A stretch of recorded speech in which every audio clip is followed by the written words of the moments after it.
joins us on the line to also help us appreciate some of these matters from the point of view of an analyst and of an expert. Hello, good evening, sir. Welcome to Eyewitness News. I don't know if you've seen the report, but what do you make of the police's or the military's justification of the raid, or for the raid, that it was because the area had become a den of criminals and people could no longer go into those areas? Essentially distancing the incident of the death of the trooper from the raid itself. How do you reconcile that? How do you see that? Salom, thank you for having me, and good evening to your cherished listeners. Happy New Year to you and your team as well. In fact, I want to side with the MP. If you look at the country, we have hotspots. Hotspots doesn't mean that there are no-go areas. And it's just like saying that peace is not the absence of conflict. So obviously, determine Ashaiman to be no-go area or otherwise, we can say a community is a community without the absence of crime. There's crime everywhere. It's only Ashaiman a military trooper has been killed before. We get military or security personnel killed in other places. Look, Salom, let's be serious as a country and call a spade a spade. I think we miss an opportunity as a country and as a democracy to put a stop to military brutalities that have happened in this country over the period.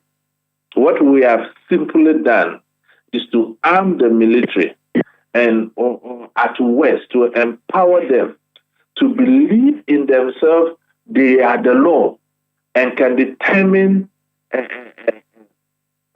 what to do at a particular time. In a democracy, some of these things are not accepted. The commander-in-chief of the Ghana Armed Forces is the president. How did he become the commander-in-chief of the Ghana Armed Forces? He got that power through the people. Is that not it? The very civilians these military personnel went to brutalize. What did the president do? There were calls for a national commission of inquiry so that we can put things in its better perspective. The work of the committee at West, it can go nowhere, Salom. This committee report, apart from coming to the plenary for discussion, and at West, Speaker could recommend it to the executive to act on. And you and I know what happens in this country when issues of this nature come to the plenary. It becomes a political matter. So to me, as a country, we joke with security issues too much, and we politicize things in this country. Look, the Ashaiman case was one of the biggest dents in our democracy, and international communities even condemn it. You saw BBC, CNN, and other international news outlets reported the incident.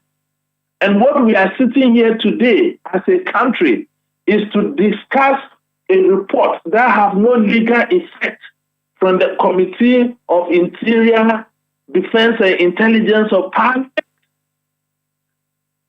So, after 30 years of the Republican democracy in this country, I think that we must make sure that our institutions work. And if our institutions were working, we won't be having this discussion to even begin with. Look at the terms of reference of the committee, point number 3, where it says that they are to determine the basis for military brutalities in the communities. Second, if you look at law, look at the word brutality. Any form of brutality is crime. How do you determine the basis? Are you to justify saying more otherwise? So to me, no, I mean what they tried to say was, to determine how come there were military brutalities in the communities. I think. Then the wording, the so to speak, didn't portray that. It's the Queensland language you are speaking here, Salom. And I think that like the Dampari audio tape. It's the same thing. This thing is going to happen. We should stop wasting taxpayers' money, because at the end of the day, this thing won't come to nothing. I would urge the victims to get a very good lawyer and look at the window of opportunity where they can go to court. I know going to court in Ghana is not easy. It can take so many years.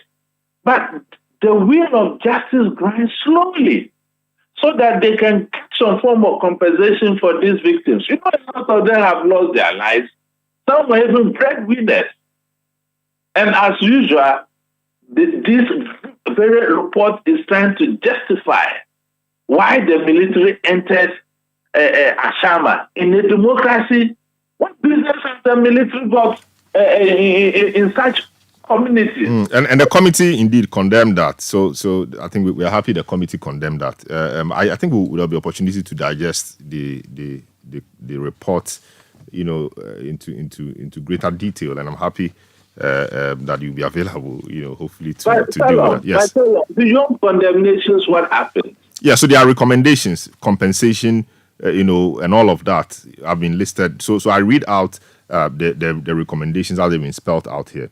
Recommendations flowing from the evidence adduced by the committee and having regard to the legal framework concerning incidents of this nature, the committee recommends the following. Persons brutalized by the military in Ashaiman on March 7, 2023, and who sustained various degrees of injury should be promptly and adequately compensated by the state. The compensation must be extended to cover those persons whose properties were destroyed in the course of the military swoop. Number 2, the committee abhors any form of tortuous handling of civilians by the military or any security services for that matter. The committee calls upon the leadership of the Ghana Armed Forces to educate their personnel on the legal demands and consequences of such acts. 3, the committee further recommends that the soldiers who indulged in the excesses associated with the operation should be identified and dealt with in accordance with Section 32 of the Armed Forces Act 1962, Act 105, which stipulates that, quote, every person in the armed forces who behaves in a cruel or disgraceful manner shall be guilty of an offense and on conviction liable to imprisonment for a term not exceeding 5 years or to any less punishment provided by this act, end of quote. For the committee again recommends that the National Security Council ensures that there is collaboration and coordination among the security agencies in the country, particularly between the armed forces and the police service in the execution of their functions and duties. The committee entreats the security services to follow their respective mandates as provided by law.